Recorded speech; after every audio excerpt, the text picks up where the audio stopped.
Welcome to Artificially Intelligent Marketing, a weekly podcast where we stay on top of the latest trends, tips, and tools in the world of marketing AI, helping you get the best results from your marketing efforts. Now let's join our hosts, Paul Awry and Martin Broadhurst. Welcome to episode 26 of Artificially Intelligent Marketing. We are here to bring you all the news that you need to know about if you're a marketer interested in the power of AI. As usual, I am joined by my very good friend, Martin Broadhurst. Martin, how are you today? The jet lag from post inbound has finally subsided, but I'm good. Yeah, Friday afternoon. Lots of news to get through this week. It's been an absolute bumper week in terms of AI. And we were saying on the WhatsApp earlier this week that it felt like a relatively slow week, actually, earlier on in the week. Yeah, once we gathered all the stories up and we realised how much we had to get through, we were glad that we didn't have an interview to go live with this week, because we honestly wouldn't have had the time. So with that in mind, we should probably quit the preamble and get into the productive discussions. So Martin, why don't you take us through our first story this week? Yeah, this one's a story that's been bubbling under the surface for a couple of weeks now, but Google is gearing up to launch Gemini, its own suite of conversational AI software. And this is big because it's actually intended to take on GPT-4. So it aims to be a real formidable contender in the generative AI market. Currently, Google is allowing a select group of companies to test an early version, offering functionalities that range from chatbots to text summarisation and, of course, text generation. Gemini has broader applications too, so it can assist software engineers with writing code and generating images as well. It is rumoured to be, or expected to be at least, a multimodal model. So all of this is going to be delivered through Google's cloud Vertex AI service. And the new suite is part of the overall Google strategy to really catch up in the AI realm, which obviously OpenAI has taken quite a lead ahead of Google in this area. So Gemini opens up all sorts of possibilities for enhanced customer engagement through chatbots and content generation as well. I think it's an exciting space or an exciting story because there was talk of it coming out in December. Now it sounds like it's being brought forward. I think it was initially reported we picked it up on Reuters. So it could be coming out very soon. It would make sense that they would do that alongside Google's Duet AI launch, which has obviously just come to market. Rumours are that Meta are entering this space as well. So Meta is also supposed to be working on a new model that will match or supersede GPT-4. There was the release of Falcon, which was the 180 billion parameter open source model. That was the past week or two. So if you look at this in the round, it would make sense that Google would want to push ahead with the launch of Gemini and get this out to the market quickly.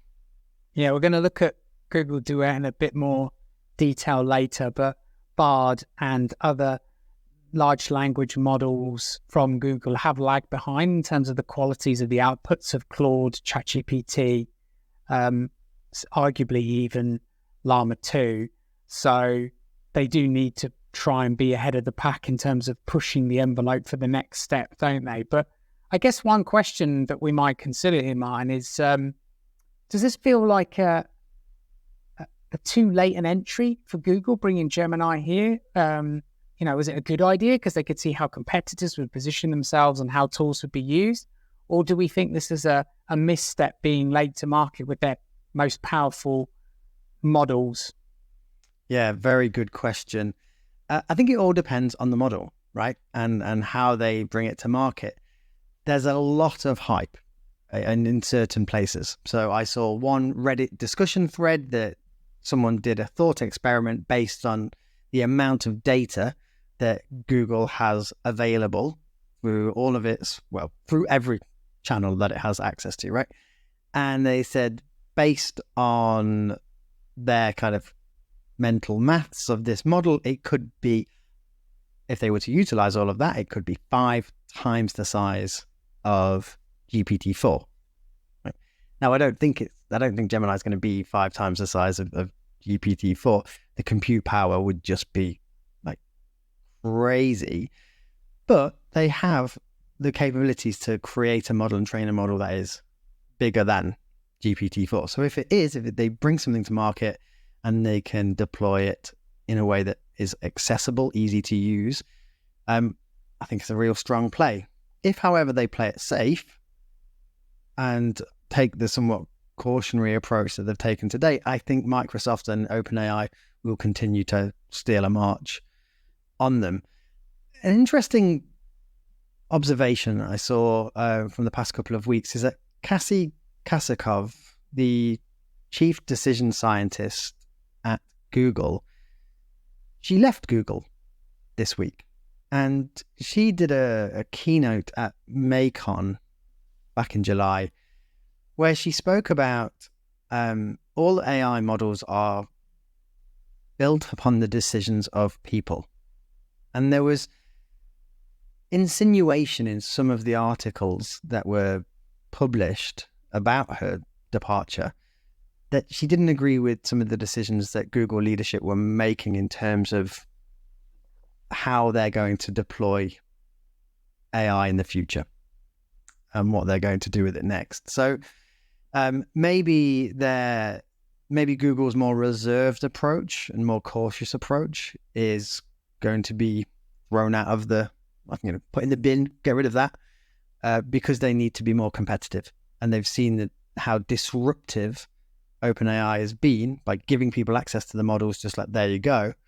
And there's a competitive advantage to just letting people have at it with the models themselves. Yeah, I think it's going to be interesting. You and I have been playing with Google Duet in the 14-day free trial with limited success, let's say. That's polite. You had a take home. Yeah, what was your take home about what's going to happen with your Google Duet account when your trial ends? Yeah, so my trial ends in about 24 hours, and I'm categorically not renewing that trial. That it's not a product that is worth paying close to what they're trying to charge for at the moment. To the extent that today, when I was in a Google Doc and I thought, oh, now that I've got this Google Doc open, I'll just use the built-in, Bard text generator to knock something up for me. I couldn't find out how to do it. I couldn't see it on the interface to do the damn thing I wanted to do. The outputs aren't great. In the Gmail Composer, I think they're very meh. It feels like using GPT-3, which, is fine, but I can probably write a better email myself. Everything doesn't need to have this exaggerated tone to it. I don't know. The whole thing, I've totally been unimpressed by it. And until they work out how to deliver on the promise that they showed us in the preview trailer, this is not a product that is worth investing in at this moment in time.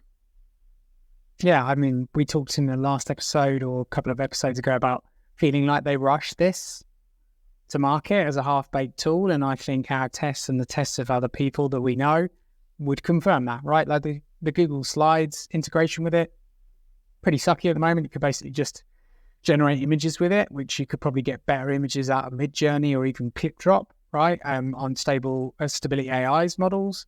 The Gmail is really hard to get anything usable out of. I would agree with you. It doesn't do what I want it to do. I want it to know the emails of a thread that are already in the thread and then make a sensible recommendation on what the next email should be. I want it to know what my email style is and draft things in my style. That seems to have the whole point of having a generative AI tool baked into where all your other data sits that, the systems know about you. And none of that's here yet. The Google Sheets integration to come up with like project plan type stuff, very interesting. Not really that usable on a day-to-day basis, kind of interesting, not commercially usable. When we can analyze data and other stuff with it, yeah, that'll be cool. So yeah, I'm with you. If you're thinking about trialing it, maybe do, but I wouldn't pay for it. I think the other thing is when this Gemini tool comes out, let's say it now gets baked in to, it's much better. It's better than GPT-4 and it's powering Google Duet. Well, now you've got to go back and trial it again, right? Because realistically, that could be a leap forward in performance. The other thing is Google has promised things in a number of areas, including the trailer you mentioned, that there's going to be greater functionality to this.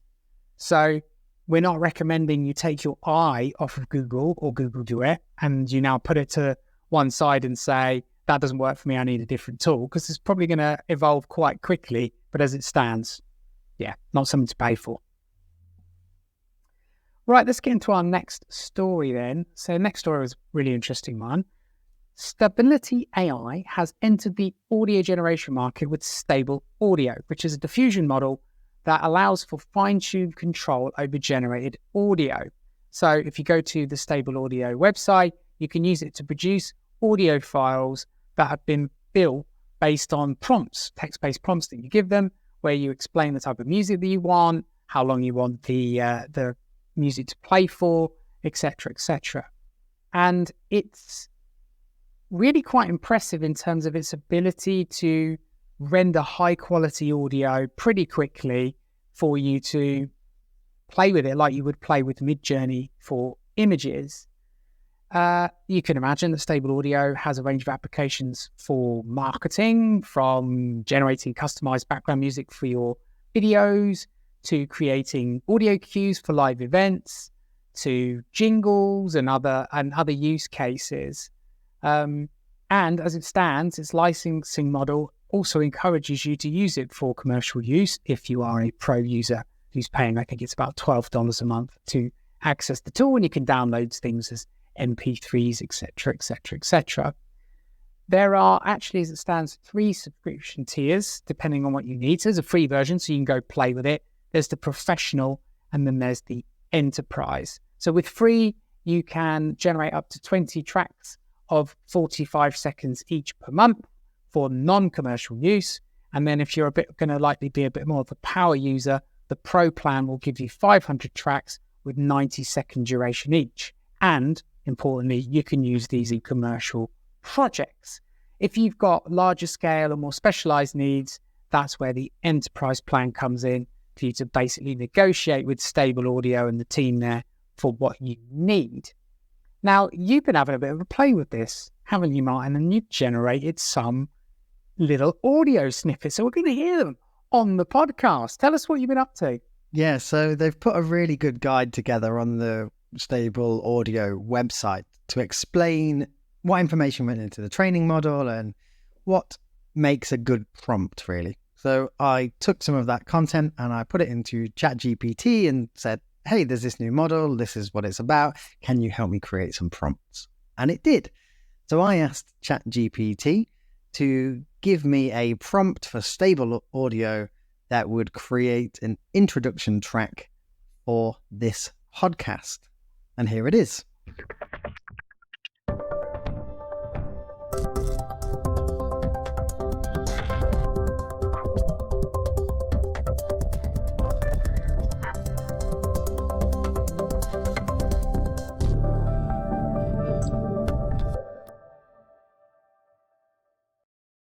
So that's pretty cool. Quite electronic, but like very melodic. Like if I heard that at the beginning of a podcast, I think it wouldn't strike me to think, oh, where did they get that terrible sample from? Or who produced that? It sounds awful. And it even has that little sort of ending, right? It's the right type of length that you would want. And it ends with that type feeling, which then you can lead into speech. So that was pretty interesting. It was very electronic, though. Did you really push for electronic music in your prompt? Well, the prompt that was input ended up having that in it, yeah, as a style. And I think that came from the context given to ChatGPT in the first place about this being a podcast about AI. So it's taken that as a kind of reference point and put that into the StableAudio prompt. Interesting. listening to it on my headphones, I noticed I've done quite a lot of music production over the years in tools like Ableton Live and produce music tracks. And I did notice listening to it in a decent set of headphones, quite a muddy bass area. So I could imagine that proper audio files and music producers with much more talent and knowledge than me would probably have quite a bit to say, I think, about the audio mix. Like, it's not professionally mixed audio. And to professionally mix audio, you need each of the parts of the audio split out, which of course you don't really get here. So I think that could be a bit of pushback from professional communities, but chucking it on our podcast, for example, is something that we're able to craft using AI would probably be quite a fun thing to do. But I can imagine there'll be some pushback in those types of calls. Yeah, absolutely. And believe me, when I asked it to create a lullaby with flutes and soft, gentle sounds for a baby or a toddler, it was discordant. It was the lullaby of nightmares.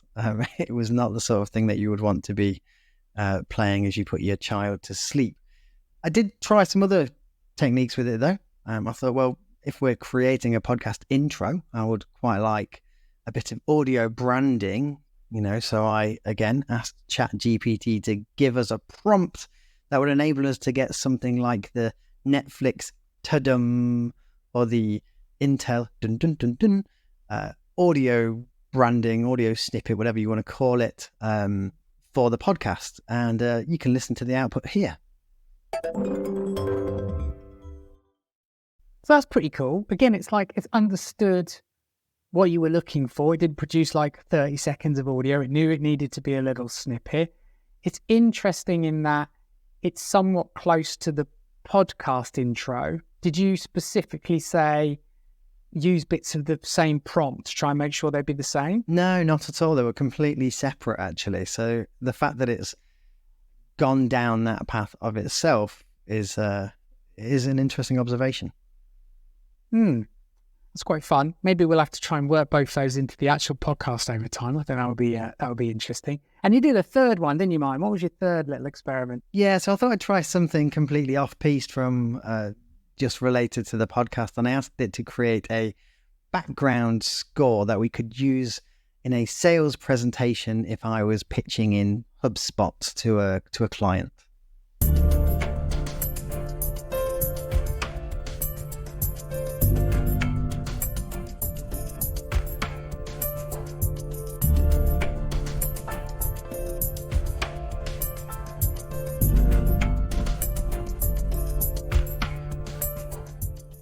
Well, so that's pretty good as well. Like, it has a different feel to the first two, so I definitely think it used the prompt in a different way. What were your feelings on that? Would you use that? I mean, I'm not sure I would actually use that just from a practical perspective. I'm not sure where I would play it, but I liked it. I did actually think that I could imagine a scenario where that was playing in a video or something, and it wouldn't offend me. I wouldn't think it was out of place in exactly that setting. Yeah, I love those. Thanks for having a play with that, Martin, and sharing those with all of us. I had a play with the system. I didn't generate anything, but I listened to some examples on the side that other people have generated. And I did feel like everything either felt a bit artificial, which I guess you would expect, but given that it was trained on audio, it should be able to replicate that audio. But everything felt a bit robotic or a bit electronica as a genre to me. Even the audio snippets I tried to look at that were supposed to be like quite guitar type music, like a Nirvana style, but everything just felt a bit electronica. So I don't know if that's because of the training data set or whatever. But yeah, it strikes me that we're having a conversation about the musical equivalent of DALL-E 2, right? It's like, oh, it's kind of cool, but by the way, it can't do hands. Sometimes face looks like gold. It doesn't know what this is. So it's like, it does some cool stuff really well. It clearly has some problems, but the tools will only get better from here. Yeah, and you've got to just look at the rapid development of the Stable Diffusion model from when we first saw it, the big model that they recently released. Absolutely. Right, let's move on to our next story, Martin. So this is something of an AI fiasco coming to us from Microsoft. Microsoft's MSN news platform recently stirred controversy by publishing an ill-conceived and presumably AI-generated article that tarnished the reputation of recently deceased NBA player Brandon Hunter. Labelled as useless in the article's headline, I shouldn't laugh, this is terrible.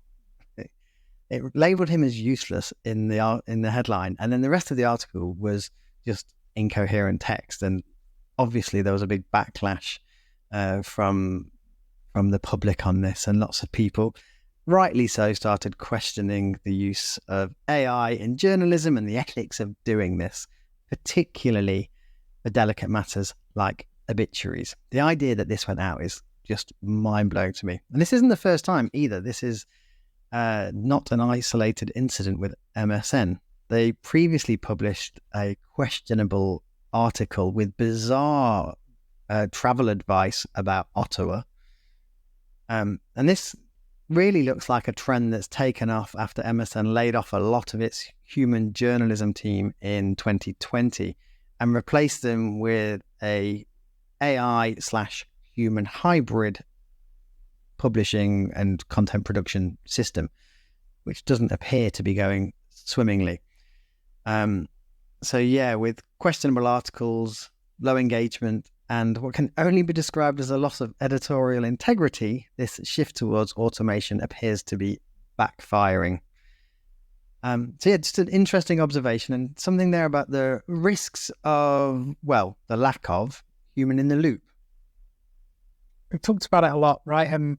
While you're out inbound, there was a story last week I mentioned on the podcast about Gizmodo laying off its Gizmodo en Español portion, their Spanish language website, and that sometimes the translated articles would just switch to English halfway through. And I think in this pursuit of scalability through what is perceived to be smart automation, you remove that human in the loop and you're asking for trouble. Like, we are nowhere near the point where AI generated content even at scale, like, can be just trusted to just go out. So you're going to try and scale it. Brilliant. You can scale initial production and initial draft. You've got to have editors checking everything. Otherwise, you're going to have mishaps like this. Of course, that's critical for for publishers, but it's also going to be critical for brands, right? The notion that somebody hasn't just cast their eye over this before it's gone out, in the most cursory sense, just a single read through of the article just to say, is not even fact checking, but just, calling somebody useless in the headline of an obituary. I mean, come on, there's some real basics that are overlooked there. I think that's one of the great dangers that we're going to face over the next 6 to 12 months as more and more companies look at how they're going to implement AI. Probably a lot of it to boost efficiency and productivity, let's be honest, and having overconfidence in their belief to automate things in a smart way and requires less human oversight than is really needed.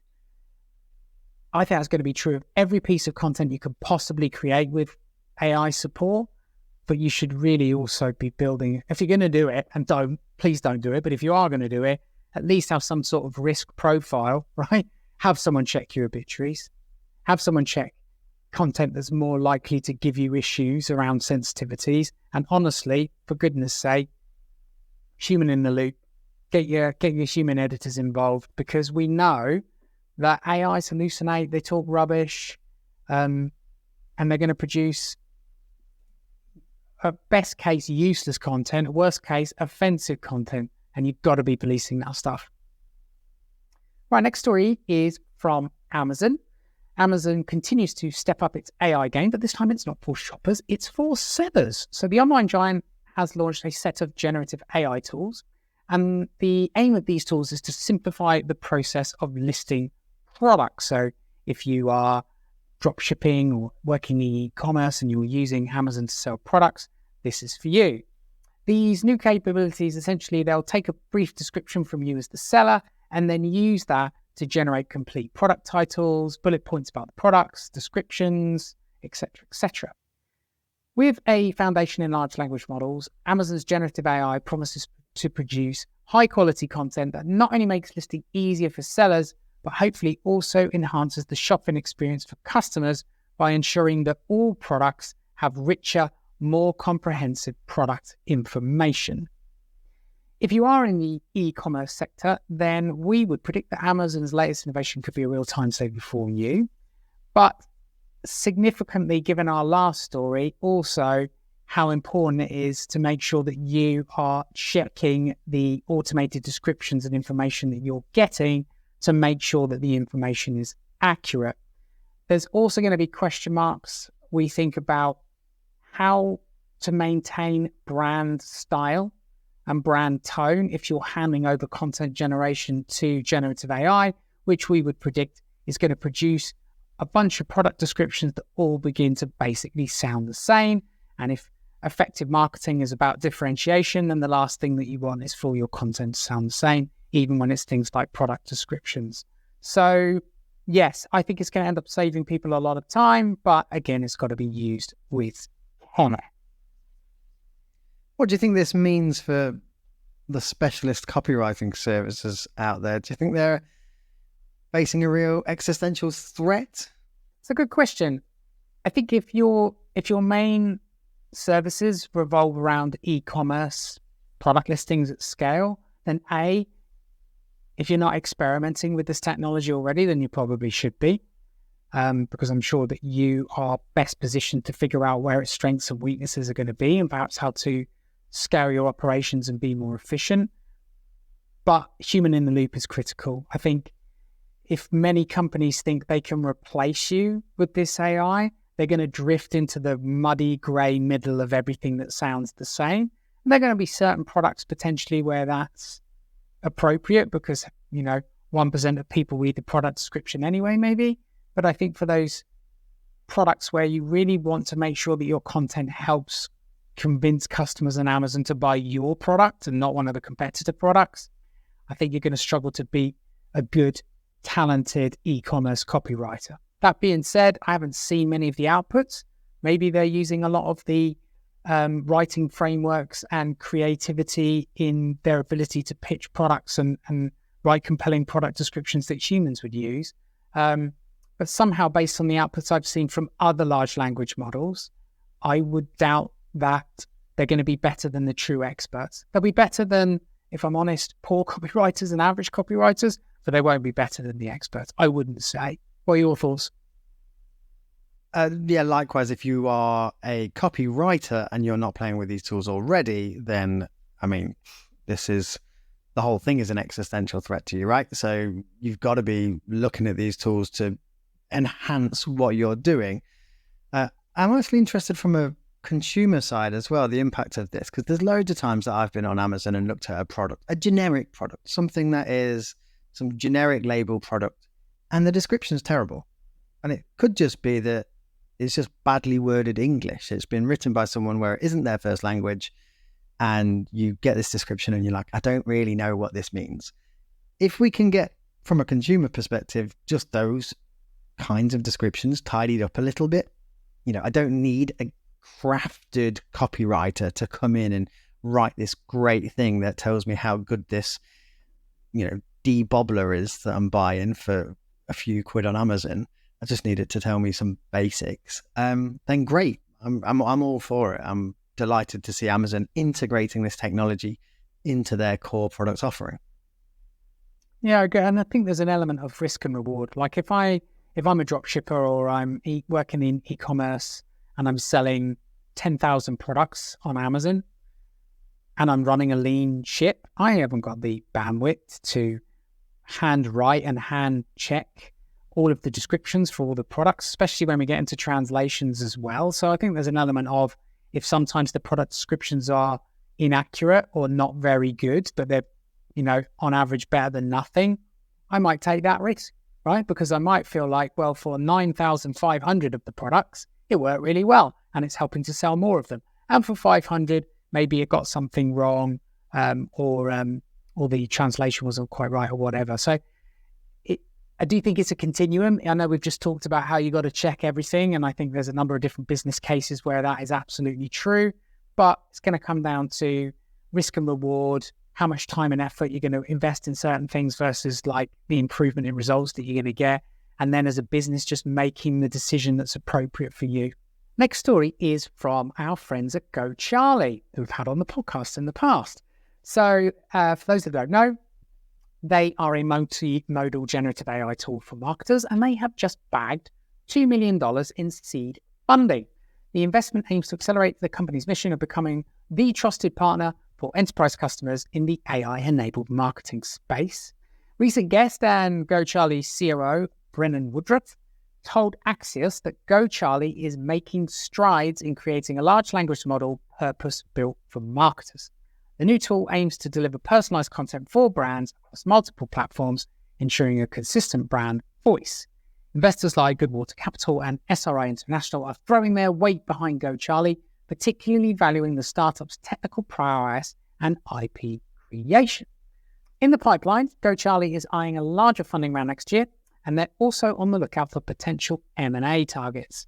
Woodruff expects that by then, they'll have some large enterprise deals sealed, making it a company to keep an eye on. And they've really made some significant changes to the tool, haven't they, Martin? And I know you're a fan of GoCharlie, so what have you seen and what are your thoughts? Well, following our conversation with Brennan a few weeks ago, they've actually launched their AI agent, which he teased on the episode. And it's pretty cool. I must admit, I've really enjoyed having a play with it. So it can do things like you can stick some URLs in it and ask it to write some tweets or turn it into a blog post or something like that. You know, write a thought leadership piece based on 3 articles that you found elsewhere. But where it really made me go, oh, actually, I really like that, is on silly little things. You can say to it, create a meme about the difficulties and the ironies of promoting a podcast about AI and marketing. And it will come back having used a meme image template, and it's written a meme using the right template, making something quite funny about the thing that you've just said. It can create GIFs, so you can tell it to go off and create little GIFs. It will do campaign planning for you. Now, don't get me wrong, this is not the finished product, right? There's more work to come on this, absolutely. But seeing it 1 week after launch and having a play with it, it could do some things that were more advanced than I was expecting, to be completely honest. That's quite cool. What's the quality of the GIFs like? So I've only tried it for a couple, and it tends to kind of make an image. They're like slides, so it almost like it's just flicking between slides on a static images. Static images, yeah. Right. Yeah. But the kind of thing that you might use for display advertising or something like that. But the memes, it fully understands the different types of memes that are out there. I asked it to create one, and it used the Spider-Man pointing at each other meme, and it used it in the right context. I've seen some other examples where it's used, other meme templates, and it's used them well. So yeah, that was pretty cool. That sounds like quite fun to play with, actually. That's interesting, because I think the other thing with these tools is you might get something that you can consider like production ready, like I'm going to provide this on my social profile right now, but it might also just give you new ideas that you're like, oh yeah, that's a funny way of using the Spider-Man meme, but I wouldn't phrase the text quite like that. And then you as a human, I assume, can go in and then tweak the text to get what you actually wanted in the first place. Yeah, so the actual interface for it, I think you'd be better off saying, you'd actually tell it, put this text with the Spider-Man meme, and it would go off and do that for you. Right. Because there's no way of actually editing the physical meme itself, but because it's entirely driven through this single prompt interface. Right. Oh, that's both useful, and maybe if we can edit the memes ourselves, Brennan and team, that might also be quite a fast and helpful and useful way to do that in the future. Well, I think the product map. I think the way that it's doing it at the moment is, the agent is using the API for a meme generator website. Right. I don't know. That's my assumption. We'd have to get. So as long as it understands your prompt correctly, then one assumes you're going to get the type of output you want. And it's almost like you're asking we always call AI an alien intern, don't we? It's like you're asking an alien intern, no, I don't want that text. Go and swap it for this. Yeah. Cool. Interesting stuff. So if you haven't played with GoCharlie, and it is a pretty cool tool, it's even cooler than it was before. So go and have a play. Right, next story. Yeah, speaking of generative AI, one of the other players who was making waves a few weeks ago has made an even bigger splash, and that is Adobe's Firefly. They've launched it properly. It's finally out of beta. So the tool is now widely available across the entire suite of products, across all of Creative Cloud, Express, and Experience Cloud. It brings features like Photoshop's generative fill, Illustrator's vector recoloring, and Express's text-to-image effects to the wider user base of Creative Cloud products. So yeah, and now it comes with a commercial license, which is something that people were hoping to see as well. Firefly for Enterprise caters for businesses directly, offering a commercially safe environment by using Adobe stock and public domain content for training. And obviously that's been a big concern for a lot of users of any generative AI, particularly in the image space. Its generative AI capabilities offer a way for businesses to create brand-specific content rapidly and safely. They've even, and this is a really neat tool, provided this content credential, which is a digital label that showcases essential metadata, which is a big step in supporting the responsible use of AI-generated content. Effectively, it's a kind of metadata watermark to say how AI was used in the production of any particular asset. Yeah, I mean, we've talked a lot about this tool, and I think it's nice that you can use it now without having to go download Photoshop, the beta version. That was going to be a bit painful for some people to I can't be bothered, but now this is going to be right there in the tools that you use every day. They are going to be increasing the price of the software. So if you're a Adobe Creative Cloud subscriber, you're going to pay a little bit more for this. I don't think it's huge. I think they're expecting to put it up by $2 to $5 a month on average. But they'll be increasing the cost, and you can use this on the web. I think there's going to be an Adobe Firefly website that you can actually go access some of the tools without having to be a subscriber, but you're going to pay for credits, in essence, a little bit like you do for a lot of the other image generation tools. I think it's interesting. This is cool, but we've talked a lot about Firefly. Maybe let's talk a bit about pricing, right? Because they've introduced this now without beta. If you want to continue to use it, your subscription's going to go up. One assumes your subscription's going up whether you use it or not. That's a potential flashpoint for customers.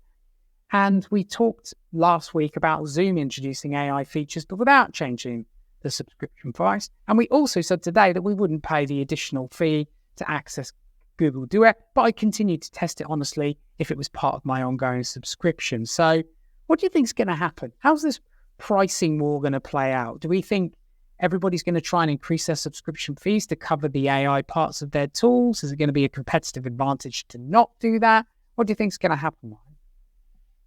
The compute power suggests that the economics require people to be paying to a certain point. Maybe you give away a few users a month. StableAudio, for instance, are giving 20 generations of audio away to the free users every month. So I think it makes sense for companies to keep this a free tier option where you get to sample it, because at some point the cost of compute is going to come down and the capabilities of these products is going to go up to the point where it just makes sense to absolutely increase your subscription. You'll see the value at a certain point. With Duet AI, the time is not now. With these Firefly tools coming out across the Creative Cloud, if I don't live in this suite, this is not my world at all. But from what I've seen of it and the commentary I've seen this actually feels kind of production ready in a lot of instances. So for that low price point, we're not talking an extra $30 a month like we are with Duet. If it's in that kind of $5, $10 a month, and it's going to enable me to be considerably more efficient and effective, then I'll pay that, right? So is that classic, it's a cup of coffee or it's a pint of beer, whatever your standard value metric is. Yeah, I think that's the critical piece. Shouldn't keep battering Duet, but we're going to keep battering it anyway, because it just doesn't help enough. Like, it's kind of like an interesting oddity almost, like in terms of its power of use, and it just makes me want to go back to ChatGPT 4 or Claude, honestly, whenever I use it. So that's why, by definition, you wouldn't pay for it. But I think the dream is we'll pay more for AI tools that genuinely save us quite a bit of time, or that allow us to do creative things that we couldn't do before. Then there's a value prop, right? The great belief around selling marketing automation systems is to be able to make a case for, would you spend $100 extra a month if I saved you 20 hours? Well, of course you would. And so would your employer, because your salary for those 20 hours is a hell of a lot more than the cost of this marketing automation system. And I think that's where these tools need to find their space to justify how much you pay for them. I mentioned Loom last week. The AI elements of that are interesting and kind of useful. Like, I'd like not having to write the title of the video. On average, Loom got that right. But often the description was like error strewn, and the chapter markers are not necessarily the chapter markers I would have used. And so it doesn't save me much time. And actually it introduces a source of error. Hence, not going to pay for that as an additional, but I'll use it if it's there in terms of what I'm already paying. So I think the key here then is utility, isn't it? If you've got genuine utility, we'll pay for it. If it's kind of cool but half-baked, I don't think we're going to. Right, next story, it's Coca-Cola. So Coca-Cola is tempting us with an intriguing proposition. I don't know if listeners saw this story this week. They've released a limited edition drink called Y3000 that's been developed through a unique blend of AI and human insights. Coca-Cola has not been upfront about the actual flavor profile for Y3000, as you would probably imagine. Isn't the rumor that there's only ever like 6 people in the world alive who know the recipe for Coca-Cola? Is that, I don't know if that's true or if that's not. And they're never allowed to travel in the same vehicle at the same time. Yeah. So a subset of those, they know the recipe for Y3000, as one assumes so do OpenAI at this point, and are using it to further train their model, perhaps, who knows. So this is a pretty interesting one, because Coca-Cola are like tapping into advanced technology to help further develop their product. Martin and I often talk about, on this show, we really lean into promotions, marketing and communications. And, if we actually think more broadly in terms of the 4 Ps or the 7 Ps or the 26 Ps of marketing, product's an important part of that, right? And this is a great example of AI being used to enhance a product. At the same time, they used AI to help create the artwork for the can and all this other stuff. So really, really interesting use of AI in a number of different areas. And for marketers, it's kind of like an interesting lesson in the power of using technology as part of developing your products and then telling the story around those products. Coca-Cola, of course, are using this to create an even wider story around taste the future. Y3000 this is what Coca-Cola could taste like in the year 3000, because AI is developing all the products in the world and all that good stuff.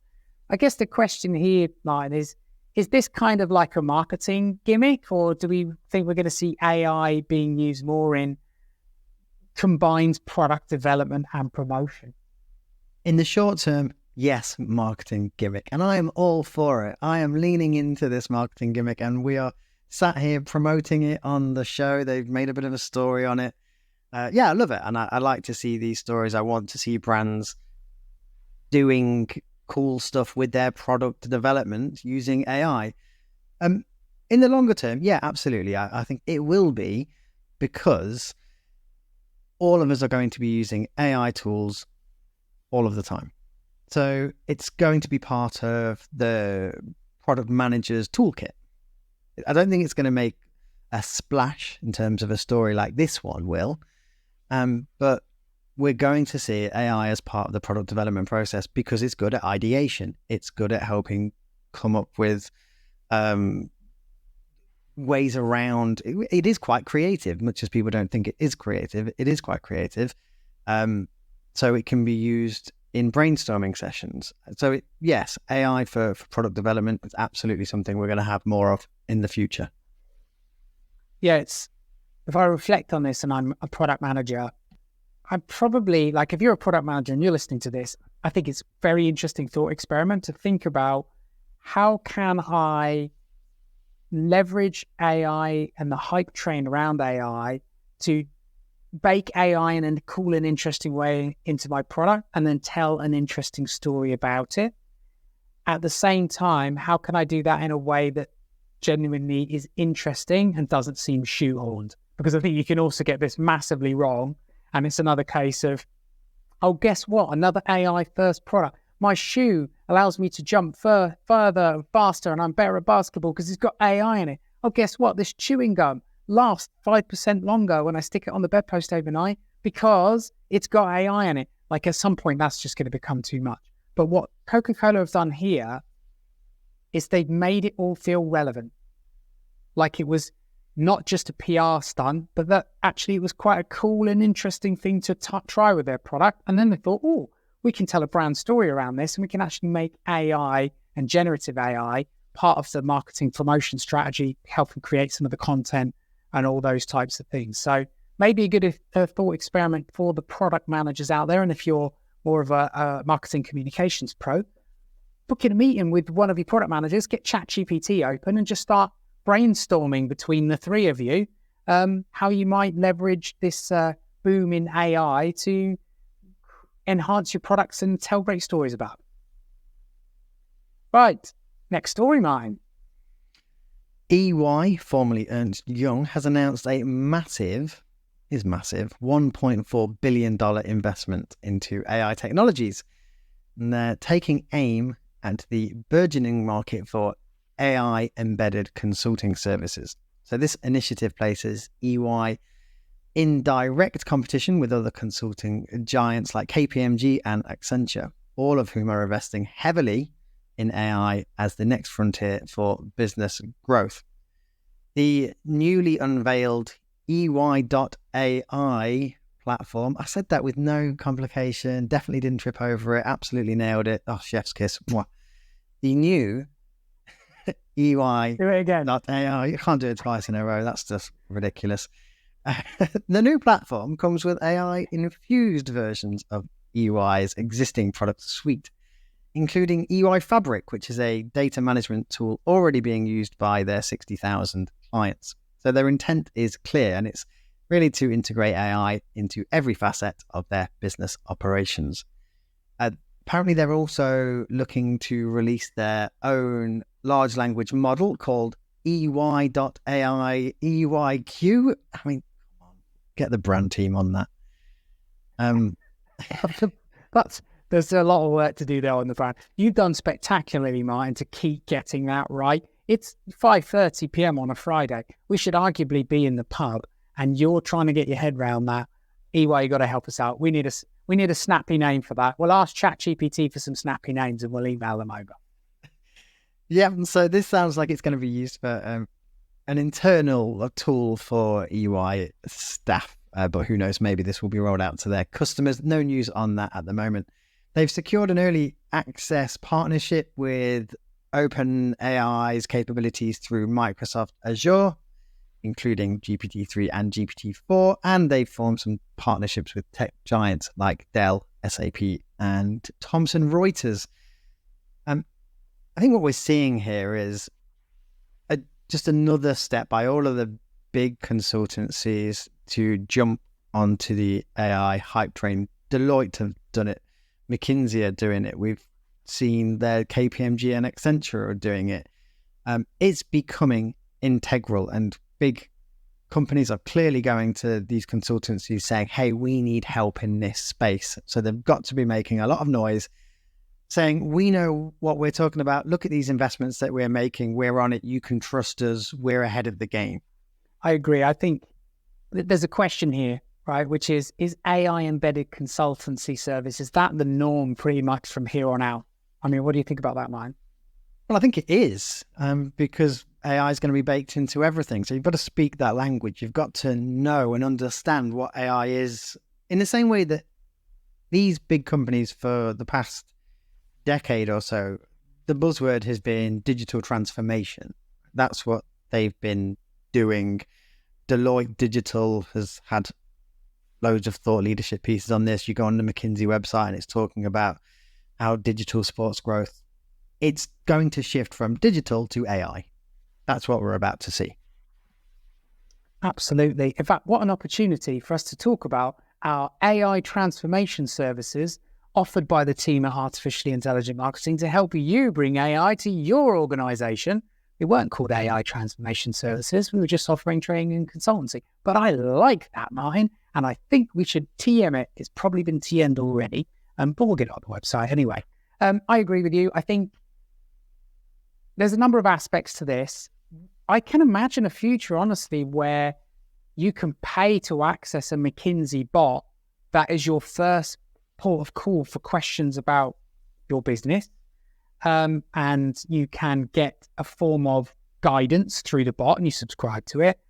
But as we know, digital transformation, implementations of CRMs, implementing AI in your business, it's not just about having experts help you know what to do. It's the change management and the training that comes with actually embedding that in your organization, which I think the humans at McKinsey and at EY and people like ourselves are going to be doing for quite a while, because bots are not going to be able to do that, because that's going to be about working with people and bringing people along on the journey, inspiring them about what's possible, enabling them through training, etc., etc.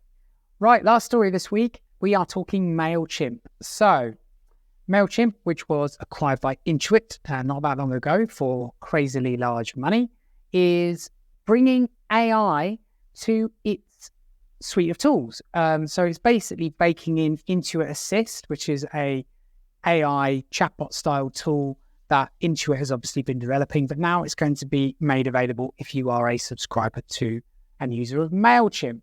Why is this interesting? Because it's bringing some of that power to small and mid-sized businesses, right? MailChimp's always been a fantastic tool for smaller companies to use if they didn't have the budget to invest in more expensive tools like, let's say, Salesforce and the higher tier options of a product like HubSpot. So that's kind of the goal here. They want to be able to bring generative AI to help those SMBs be more efficient. And the tool promises to enhance marketing journeys, help customers better understand customer desires, and provide a host of features from connected e-commerce integration to inline email editing. Intuit Assist is geared to help businesses generate content, tailor their marketing strategies, and quickly learn from their campaigns, and offers capabilities like real-time content generation for new product campaigns and even multilingual copy translation. This tool is integrated seamlessly into the MailChimp ecosystem, so it should be pretty easy for small businesses to use without having to break the bank. So this is really cool because it's bringing really significant generative AI power to smaller businesses and making it much easier for them to leverage. What do you think, Mark? Do you think that MailChimp's Intuitive Assist is going to sort of democratize access to AI in the SMB space, or is it not just about having access to technologies, training and understanding what the tools and stuff can do, still going to be a bit of a barrier, do you think? This story really caught my eye because I'm a QuickBooks user, and Intuit Assist has also been integrated into QuickBooks. And apparently that is allowing QuickBooks users to automate tasks like drafting invoices and drafting invoice reminders and managing reports and all sorts of things like personalized recommendations, and helping on a bunch of tasks that as a small business owner you just get swamped under, or you might brush under the carpet and forget about. So as a QuickBooks user, I was quite excited to see that it's being rolled out to that as well. I think it is going to be a big benefit to small and mid-sized business owners. In the same way that HubSpot is baking in the generative AI tech and just making it really easy to use in the tools that you're already using every day, it sounds like that's what's going to happen with MailChimp. So I'm expecting, and the devil is in the detail here being the user experience, right? How do they build it into the workflow? If I'm creating an email marketing campaign, does the generative AI do the whole thing for me in like a wizard-based editor? Or are they adding in a tool that will write me a smart subject line where I'm typically writing the subject line? How does it work? I think it's going to be a big benefit to people looking to, anyone that doesn't know how to use AI and is interested in it, having this capability baked into that platform is going to obviously increase AI adoption. Yeah, it strikes me that the race to embed AI in all of the tools we already use is on.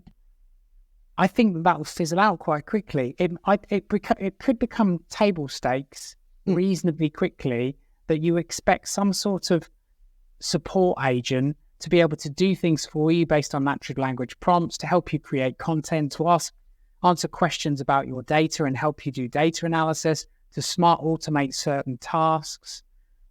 And then user experience becomes key, right? Who makes that the easiest to do? Assuming that the underlying technology, the large language models that power this ability to understand natural language and take action based on it that these bots will have, is basically the same, right?